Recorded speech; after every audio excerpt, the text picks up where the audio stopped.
नमस्कार दोस्तों, Netaji learning class में आपका बहुत बहुत स्वागत है। आज की इस वीडियो में हम आपके लिए लाए हैं poetry section class 12th NCERT.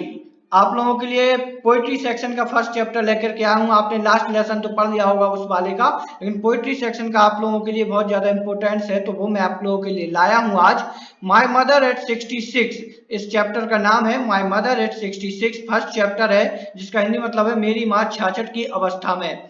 तो यहाँ पर पोइट अपने माता पिता के बारे में जो भी बताता है वो हम लोग आप लोगों के लिए इसमें डिस्क्राइब करेंगे पूरे चैप्टर को। तो चलिए आप लोग बिना टाइम गवाए सबसे पहले हम चैप्टर को डिस्क्राइब करते हैं। तो एक्सप्लेन ऑफ द पोएम, इस पोएम को हम लोग सबसे पहले एक्सप्लेन करते हैं क्या दिया गया है इसमें। तो सबसे पहले इसमें देखिएगा दिया गया है, मैं आप लोगों के सामने पढ़ता जाऊंगा, आप लोग इसको देखते जाइएगा। Driving from my parents home to Cochin last Friday morning, मतलब लास्ट फ्राइडे मतलब होता है पिछले शुक्रवार को कि सुबह सुबह यानी मॉर्निंग मॉर्निंग अपने सुबह अपने माता पिता के साथ कोचीन की तरफ गाड़ी से जाते हुए, कहां पर जाते हुए, कोचीन की तरफ जाते हुए, सॉरी कोचीन से जाते हुए उनके माता पिता के घर की तरफ। आई सा माई मदर, मैंने अपनी माँ को देखा। बिसाइड मी, बगल में मेरे। डोज ओपन माउथ, वो क्या की थी, उनका मुंह खुला हुआ था, कह सकते हैं ऊँग रही थी, एक प्रकार से जमाई ले रही थी, ऐसा कह सकते हैं, उनका मुंह खुला हुआ था। हर फेस असेम लाइक दैट, असेम मतलब कह सकते हैं मृत अवस्था में जैसे मुर्दा पड़ा हो, सबके समान पीला लग रहा था उनका चेहरा, बिल्कुल कह सकते हैं यहाँ पे। Of the cross of realise with pain that she was old, मैं महसूस कर सकता था कि वो बुरी अवस्था हो चुकी हैं। मैं उन्हें अनुभव किया मैं कि वह क्या हुई हैं, अब बूढ़ी हो चुकी हैं वह। Look but soon put that thought away, यह मेरे क्या था, विचारों में आ रहा था कि अब वह क्या हो चुकी हैं, बहुत ज्यादा बूढ़ी हो चुकी हैं। And looked out at young tree spring, मैंने यह सब कुछ यहाँ पे, सॉरी यहाँ पे हो गया, but soon put that throw away, यह सब कुछ मैंने जैसे ही जल्द बाहर निकला मैं इस सबके। And looked out at young tree spring, और मैंने क्या हुआ, बाहर की ओर देखा कि छोटे छोटे पौधे चल रहे थे, वहां पर दौड़ रहे थे। The Mary children spring out of their homes, और छोटे छोटे बच्चे भी अपने घरों से दौड़ते हुए निकल रहे थे। But after the airport security check, मैंने जब बाद में एयरपोर्ट की सिक्योरिटी चेक करने के बाद मैं वहां खड़ा हुआ, standing a few yard away, उनकी कुछ दूरी पर या कह सकते हैं बगल या सामने मैं उनके खड़ा हुआ, तो मैंने क्या हुआ, कुछ अनुभव किया। क्या अनुभव किया, I looked again at her, मैंने उनको दोबारा देखा।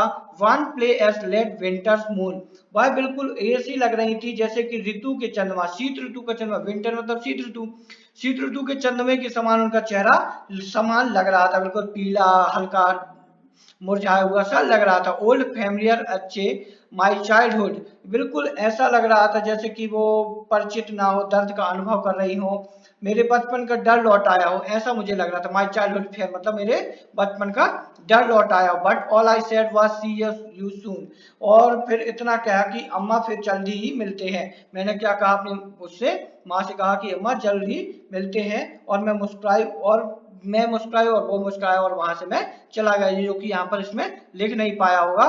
तो ये आप लोगों का चैप्टर है, इसमें आप लोग वो जो भी पोइट है वो अपनी माता को इसमें उसने डिस्क्राइब किया हुआ है यहाँ पर। तो आप चाहे तो इसमें इसको पढ़ सकते हैं, इसकी स्क्रीनशॉट ले सकते हैं, आपके चैप्टर में दिया गया उसको भी आप पढ़ सकते हैं। यहाँ से आप लोग इसकी जो भी शब्दार्थ है, कठिन शब्द है, ग्लोसरी है, इसको आप लोग इसमें देख सकते हैं। स्प्रिंग में होता है दौड़, नावान में रंगहीन, ऐसे में से हल्का पीलापन, यहाँ पर मृत अवस्था भी कह सकते हैं यहाँ पर। और इसमें देखेंगे नेताजी लर्निंग क्लास, ये हमारा चैनल का डेमो है। यहाँ के बाद first chapter, sorry first question पे आते हैं। What is the kind of pain and अच्छे दैट द पोएट्स फील, सबसे पहला क्वेश्चन है यहाँ पर कि कवित्री, जो आप लोगों का पहला क्वेश्चन आंसर यहाँ पर करते हैं कि यह वह किस प्रकार का पीड़ा और दर्द है जिसे कवित्री महसूस कर रही थी। What is the kind of pain, pain मतलब होता है किस प्रकार का पेन, अच्छे दैट द पोएट्स फील कि जिसे कवि महसूस कर रहा था। अब the poet see her mother sitting beside her and she is doing, her mouth is open, her face is plain like a dead body, she is again, this is a pain and अच्छे that the poet feels। इसमें लिखा हुआ है कि कवित्री अपनी माँ को अपने पास बैठे हुए देखती है, यहाँ पर जो भी है वह सो रही है और उनका मुंह खुला हुआ है, उनका चेहरा एक शव के समान दिखाई पड़ रहा है, वह वृद्ध हो चुकी है मतलब बूढ़ी हो चुकी है। इस प्रकार की पीड़ा और दर्द को कौन करता है, कभी महसूस करता है। The poet sees her mother realise city beating, ये सब कुछ इसमें दिया गया है। नेक्स्ट क्वेश्चन, ये बहुत ही ज्यादा मोस्ट क्वेश्चन है, आप लोग इसको पढ़ लीजिएगा, ये क्वेश्चन जरूर पूछा जाएगा। इसके बाद है why are the young tree describe as spring, जो कि दूसरा क्वेश्चन है, हरे भरे वृक्ष को तेजी से भाग रहे हैं जो कि के रूप में, किस रूप में वर्णन क्यों किया गया है, कि भागते हुए रूप में क्यों वर्णन किया गया है। तो the young tree are describe as spring because they are full of strength and they seem to be running because they poet is driving. हरे भरे वृक्ष जो तेजी से भाग रहे हैं के रूप में वर्णन किया गया है क्योंकि वे सभी ऊर्जा से भरे हैं और भागते हुए दिखाई देते हैं क्योंकि कवित्री गाड़ी चला रही है, तो उन्हें जो पौधे हैं वो भागते हुए दिखाई दे रहे हैं, जो कि इसमें बताया गया है। नेक्स्ट है आप लोगों के लिए थर्ड नंबर पे, why has the poets brought in the image of merry child spring out of their homes, कवित्री ने अपने घरों से बाहर निकल रहे प्रसन्न चित्त बच्चों के चित्र का वर्णन क्यों किया, मतलब खुश निकल रहे बच्चों का चित्रण क्यों किया, ये आपको क्वेश्चन बोल रहा है। तो आंसर इसका है the poets has brought in the image of merry child spring out of their homes because she went to show the liveliness and the energy of the outside world. They are free from tension and anxieties.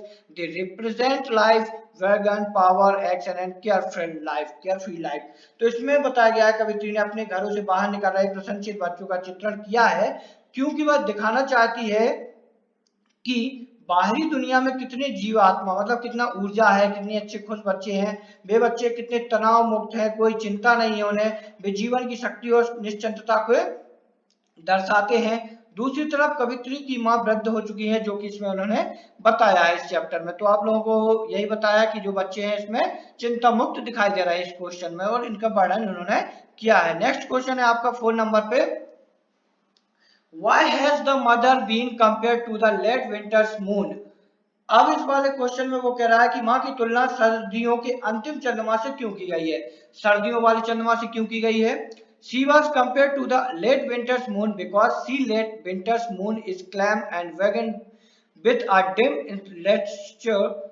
It's lost its power and brightness. इसमें बताया गया है, इन्होंने कहा है कि माँ की तुलना सर्दियों के अंतिम चंद्रमा से इसलिए की गई है, इसलिए की गई है क्योंकि सर्दियों का अंतिम चंद्रमा शांत रहता है, धुंधला रहता है, एक कह सकते हैं मंद प्रकाश वाला रहता है, मंद प्रकाश भी कह सकते हैं। उस समय उसकी शक्ति और चमक शीघ्र क्षीण हो जाती है, बिल्कुल कह सकते हैं दिखाई नहीं देता, उसका बिल्कुल क्षीण अवस्था में आ जाता है, इसलिए उसने अपनी माँ की उस चंद्रमा से तुलना की है क्योंकि उसकी माँ का भी चेहरा बिल्कुल मुरझाया हुआ दिखाई देता है, इसलिए उसने उस चंद्रमा से तुलना उसकी की हुई है। नेक्स्ट है 9 से लेकर 12 तक के बच्चे जो भी आप लोग हैं, आप हमारे इस चैनल के साथ जुड़ जाइए क्योंकि मैं आप लोगों को इसमें ग्रामर भी करवाने वाला हूँ, tense, voice, modern, narration, article, conjunction, preposition, clause verb के साथ साथ फुल एक्सप्लेन करने वाला हूं सभी लेसन को, जो कि 9 से लेकर 12 के बच्चों के लिए बहुत ज्यादा इंपॉर्टेंट होने वाली है। अदर इंपॉर्टेंट क्वेश्चन जो इसी चैप्टर को मैंने पढ़ाया है उसमें आप लोगों को अदर एक्सप्लेन है, where was the poet going, poet कहां जा रहा था, what did she notice about her mother, उसने अपनी मां के बारे में क्या नोटिस किया था, what were the children doing, children थे बच्चे क्या कर रहे थे, describe the poet device used by Kamala Das my mother and 60 सिंह, इस कविता में जो उन्होंने अपनी मां का डिस्क्राइब किया है उसके बारे में आप लोग क्या लिखना चाहते हैं वो भी आप लोग इसमें बता सकते हैं। The poets compare to her mother says to winter's moon, उन्होंने ये वाला क्वेश्चन तो मैंने आप लोगों का इसमें करा दिया है। तो आप लोग चाहें तो इसको बहुत ही अच्छे से पढ़ सकते हैं, इन क्वेश्चन के आंसर भी मैं आप लोगों को इसमें दे सकता हूं, पीडीएफ बना करके भी दे सकता हूं। तो आप लोग चैनल को सबसे पहले सब्सक्राइब कर ले, लाइक करें और आने वाले क्लॉजेस के बारे में, टेंसेस के बारे में, मॉडल्स के बारे में सीखने के लिए हमारे चैनल के साथ जुड़ जाएं। अगला लेसन आप लोगों का लेसन 2 होगा कि नेक्स्ट लेसन होगा एलिमेंट्स स्कूल क्लासरूम इन स्लम, झुग्गी बस्ती में प्राथमिक विद्यालय की कक्षाएं। तो आप लोग नेक्स्ट लेक्चर पढ़ेंगे लेसन 2 और आपके लिए आज का लेसन है यही बस।